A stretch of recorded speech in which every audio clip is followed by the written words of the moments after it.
እውነት ለመናገር ይሄ ቀን ፍቅር እንደዚህ ነው። የተከበራችሁ ወጣቶች ያው ታሪኩ በዚህ ስለተገለጠ ይሄን ላቆየውና ነገር ግን ክርስቶስ ሞቶልናል፣ ክርስቶስ ተሰቅሎልናል። ይሄን አካል ክርስቶስ ይፈልገዋል።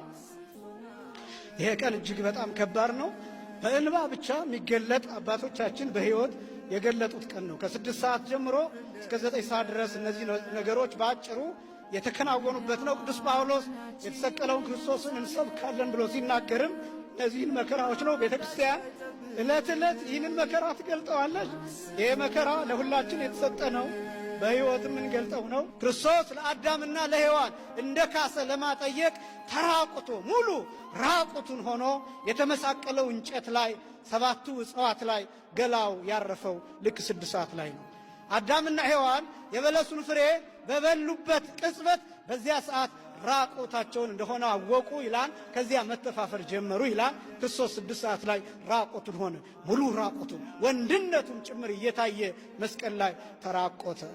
አዳምና ሔዋን ስለበሉት ፍሬ ፋንታ ክርስቶስ መስቀል ላይ ስለነሱ ተሰቀለ። ስለ ሁላችን መስቀል ላይ ሰውነቱ አረፈ።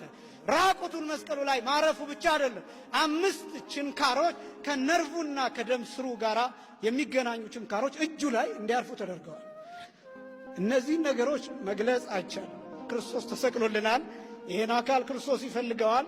ሁላችንም ክርስቲያኖች ሆነን እንድንኖር ነው። ቤተክርስቲያን በየዓመቱ ክርስቶስን እየሰቀለች አይደለም። መረዳት ያለብን በየዓመቱ ክርስቶስ እየሞተ አይደለም።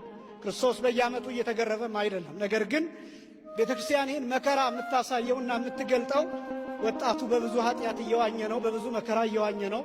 በሱስ ውስጥ እየዋኘ ነው። ቤተክርስቲያንን በመተው ከእግዚአብሔር በመራቅ በእነዚህ ነገሮች እየዋኘ ነው። ብዙ ኃጢአት እየሰራ ነው። ብዙ በደል እየተሰራ ነው። ብዙ ሞት እየተስተናገደ ነው።